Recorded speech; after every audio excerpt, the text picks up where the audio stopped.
Hello everybody, my name is Suman Dua. I'm a registered migration agent at Nationwide Migration and Education. So in this video today, we will be talking about the skilled migration numbers for this financial year 2021 and 22. So the Department of Home Affairs has already released the numbers for this financial year, which are available on their website. So let's have a look at the skilled migration numbers for this financial year, and I will also give you an update what states have announced so far about this financial year. So you can see the migration numbers for this financial year on my screen now. So we will only be discussing about the skilled migration program, which is subclass 189, 190 and 491 in this video. So you can see for the skilled independent, which is the subclass 189, they have allocated 6,500 places. So all these places are exactly the same like they had last financial year. For the regional visa, which includes the 491 visa and also the 494 visa, they have allocated 11,200 places. So for the state and territory nominated visa, which is subclass 190, they have allocated 11,200 places as well. Now let's look at the state allocations for 190 and 491 visa nomination. So I have actually put the state allocations for the last year and also this financial year on my screen now. So let's have a look at the state allocations for each state and also compare it with the last year. So we can see that New South Wales is a clear winner and they have been allocated 4,000 places for subclass 190 and 3,640 places for subclass 491. So which is way more than what they were allocated last year.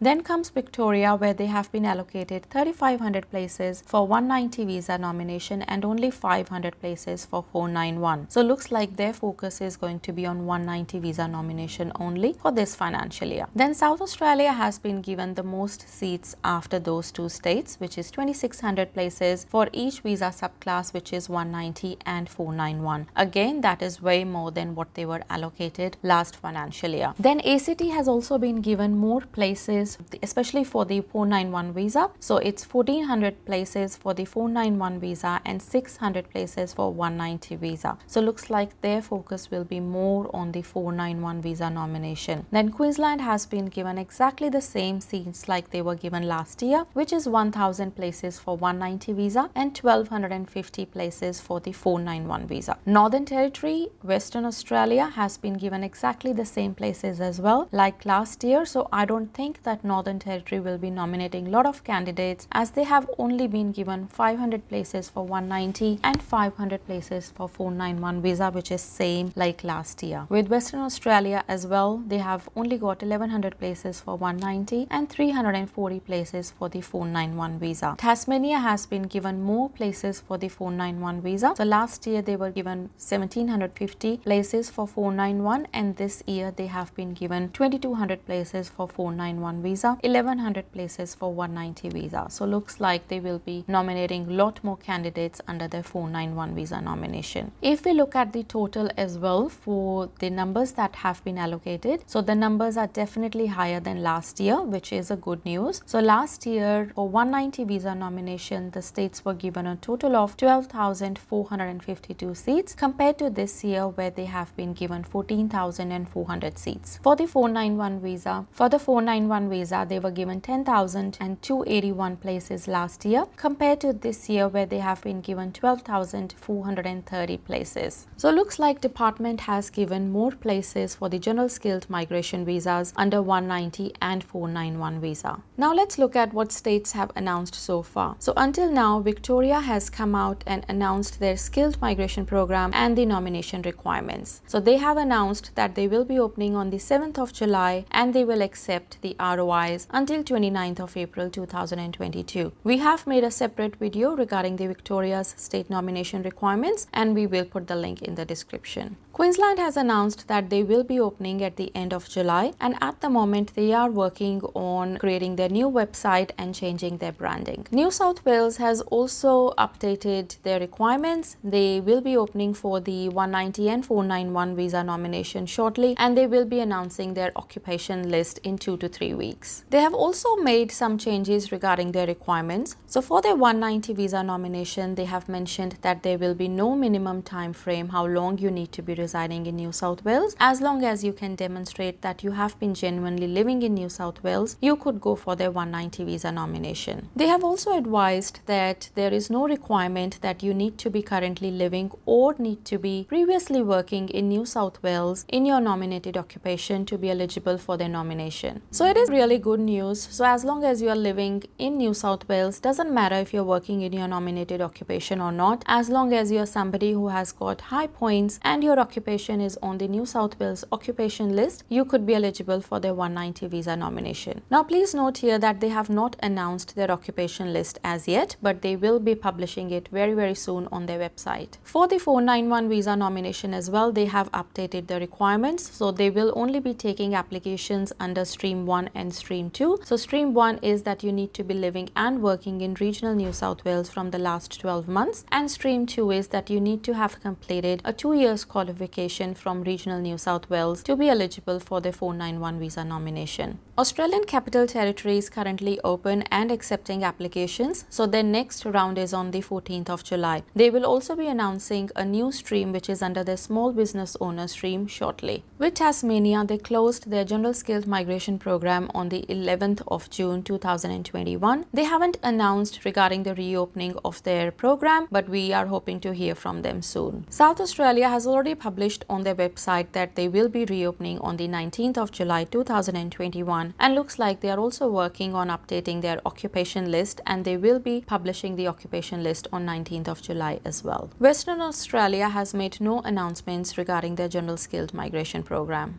Northern Territory is currently open and taking applications. We are not sure if they will be changing any nomination requirements for this financial year. So these are the updates that we have from each state in Australia, and as soon as the states start publishing their requirements, we will be posting videos about each state. So we have already made a video about Victoria State nomination, which I will be sharing the link in the description. If you are somebody who is looking for state nomination, and if you have any questions, please get in touch with us. Stay updated about Australia's immigration. Make sure that you subscribe to our channel.